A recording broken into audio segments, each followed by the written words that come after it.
Right, Nick, you cover immigration extensively. The use of force question. What do you make of the administration's, how it maintains that there's never been excessive force, that ICE agents have all been acting appropriately and according to protocol, and when they've acted, I guess, beyond that, or there have been allegations of excessive force, it's been the crowd's fault or the detainees' fault? Well, I mean, in the more than 10 years that I've covered immigration in the Department of Homeland Security, one of the sort of truisms that I've seen is that whenever the public is confronted with what immigration enforcement within the United States actually looks like, and I'm talking about immigration enforcement by ICE generally away from the United States border, they really recoil in a lot of the imagery. It's very ugly. It's very messy.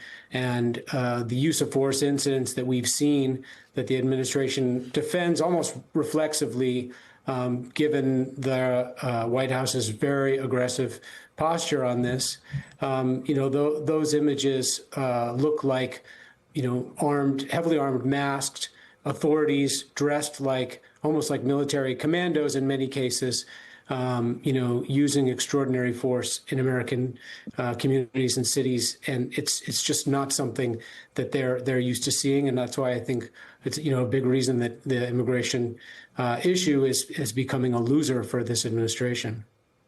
Kristi Noem and others have said repeatedly and very forcefully, J.D. Vance at one point yelling at the press, the assembled press in the White House press briefing room, that what the officer did was completely justified, that this woman was trying to ram him, was trying to hurt him, kill him perhaps, and other ICE agents. What have you heard? I've been asking ICE and DHS, officials, both, former and current officials, and like a lot of the American public, they're also split.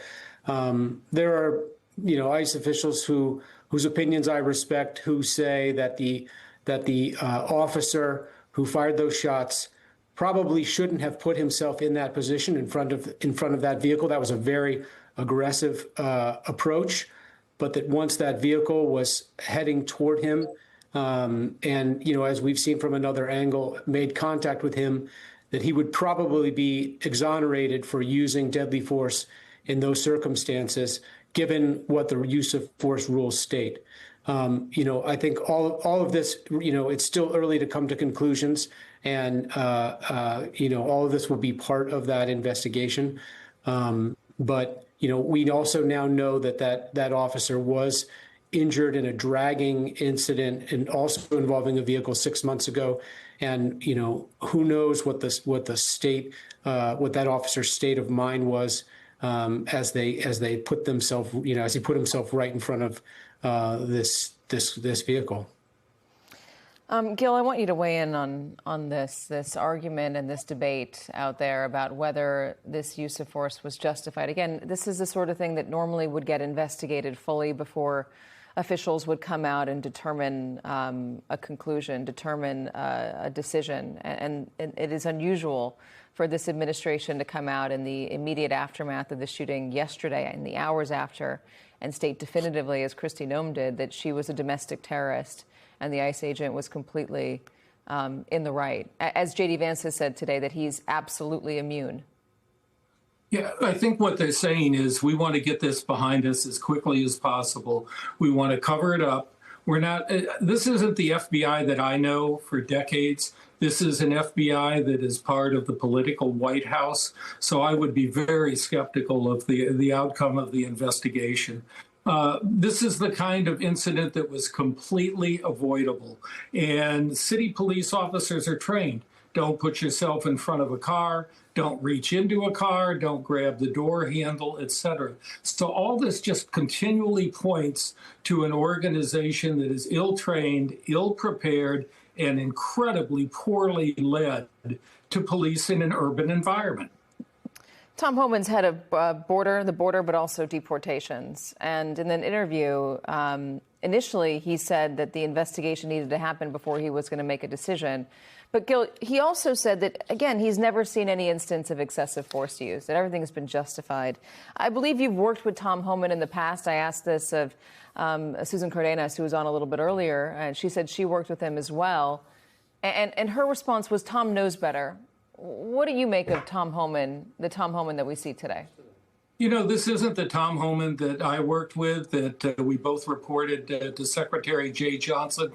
We worked very hard on the 68,000 unaccompanied children in the summer of 2014. And during those 3 years, we worked together. This is not a Tom Homan that I recognize under any circumstances. And any senior police official that said they've never seen excessive force, they've never heard derogatory language, et cetera, must be living on a different universe. Sarah Saldana, I'm sorry, that's who I meant to say. It's who I was speaking with a little bit earlier, former head of ICE under Obama.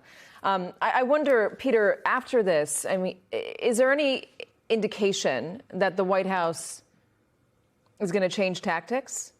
That maybe they think they've gone too far, they're losing public support? The polls show pretty clearly that the public does not support these actions. No, I don't hear anything like that. I mean, look, you have had occasionally you have had moments of concern about the optics and about the public impact of some of these ICE raids from people in Trump's orbit, most notably when Susie Wiles gave those sort of unguarded interviews to Vanity Fair. She did say that she thought they needed to relook at how they were handling deportations, that in fact, she cited there was a specific case involving two mothers who showed up for an immigration interview following the rules, and they were deported along with their U.S. children, U.S. citizen children, and she said that was a mistake. I don't know how they make a mistake like that. So there have been moments when you heard some concern, but broadly speaking, I think you're going to hear them double down, as you did with Vice President Vance. I mean, this to them is a signature issue. Immigration is their number one mandate as they see it from the public. And yes, you're right. The polls show the public isn't happy about the way this is going about. They do want the border sealed. The president has done a pretty good job at this point of bringing those numbers down of unauthorized people coming across the border. But the pictures that people have been watching over this year, even before yesterday, have caused a lot of concern, according to polls. And the administration doesn't seem to be that concerned about that. Why not? For Trump, it's all about strength and power. He doesn't believe in apologizing or acknowledging mistakes. He doesn't shift course when things are going badly. He doubles down. It's his nature. I think that after the George Floyd incident in 2020, which happened just a mile from this incident that happened yesterday in Minneapolis, pretty extraordinary geographical coincidence there, he learned that he preferred to be on the side of the law and order theme rather than the racial justice theme. He didn't quite know how to handle George Floyd in the first days after that incident. Eventually, he kind of settled down on the go after the protesters theme that ended up, becoming a major talking point for him in the campaign. And I think that's where he is today. I think that, he's going to be on the side of being tougher rather than not, even if there are some, political cost to that. On the subject of recruitment and training, from what we understand, this officer did have some experience. This ICE agent did have some experience. But Nick, there has been a surge in recruitment at ICE. There have been, big glossy pamphlets and commercials, and monetary rewards for coming and joining, bonuses for joining ICE. Has the recruitment come at the expense of training? Well, they've cut the training schedule in half. So certainly, they say that they have hired 12,000 new ICE personnel, most of them deportation officers, like the officer who was involved in the shooting. And so, the size of the ICE workforce is more than doubling over the coming months. Many of the new hires haven't fully, they haven't been fully trained, they haven't fully deployed, but they will be going out into the streets. They'll give this administration the ability to conduct these kind of surge operations in more cities. And we know that they're going to continue to target, cities in blue states, sanctuary cities are at the top of their list. And so it's a very volatile, combustible situation in which you're potentially putting more ICE officers with far less training and experience than the guy who shot, this woman in Minneapolis. You're going to, have all of those officers going out into U.S. cities and communities in the coming months. Nick, in talking to more experienced ICE officers, people who have been on the job for longer, more experienced people within CBP and DHS, have you found any discomfort with the administration's tactics here? Do they feel like they're being put in a difficult position, or are they gung-ho with what's going on?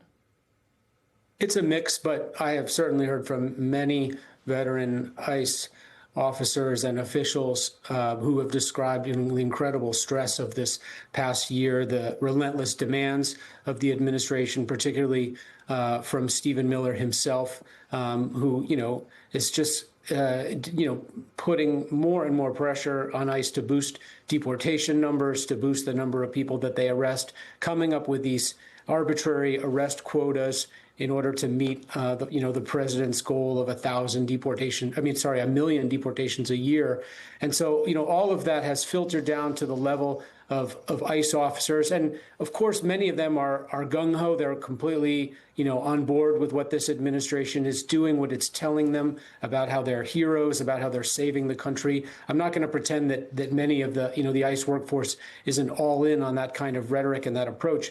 But a lot of the more thoughtful veteran officials who I talk to regularly have real deep concerns about how this is politicizing the agency, alienating a huge part of the American population, and then putting, a lot of the ICE workforce in really stressful, difficult situations. And they think, more situations like this shooting are going to be the inevitable result.